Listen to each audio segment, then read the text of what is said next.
have a question for you guys, and I'd love to hear your answers about it, but I really would like to have you ask the people in your lives, especially those with who you don't necessarily agree with. I want you to ask them the same question. I want to know, what specifically does safety and security look like to you? What does peace and stability look like? Now I want you to listen carefully to what they say, because then I want you to ask a simple follow-up question. How do you get that peace and stability? And be observant and be critical. Like, actually talk about like the things that they say, poke them, ask questions, figure out like the ins and outs of how, like, specifically how they think that'll work down to the tiniest screw in detail. Because the thing we're inquiring about is, how do you exist peacefully in a world with violence? I'm going to come straight out and say that pacifism is a flawed philosophy. Because if you would rather be murdered than raise your arms in defense, then you are just as foolish as those who seek to do you harm. But the most foolish of all are those who attempt to find peace through violence. As some dude somewhere once said, peace cannot be won from the barrel of a gun.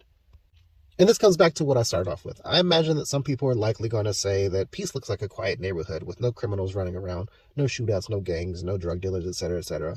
And that the way to get there is having the right amount of armed guards, police, military, whatever, to encourage it to be that way.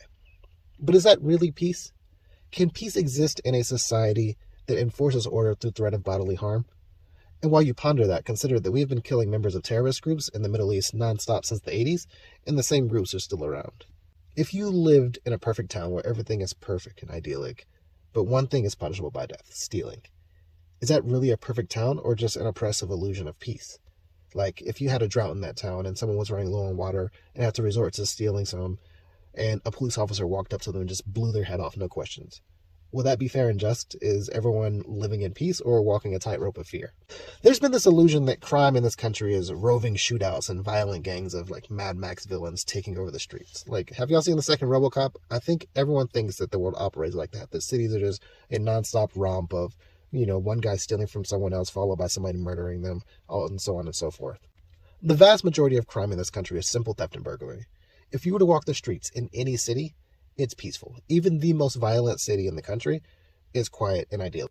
Most crimes happen in places where you cannot see them happen. They're happening behind closed doors with people that you know, or in sneaky ways with people that you don't know. Even the majority of murders aren't street gangs and organized crime. It's crimes of passion between people who know each other. So ask yourself, how do you prevent that with a guy with a gun? Think about what safety actually means. Ponder what is being sold to you to sate your fears, like by politicians who are trying to convince you to do violent things to your neighbors. And while you do that, consider that the real safety is the friends you made along the way.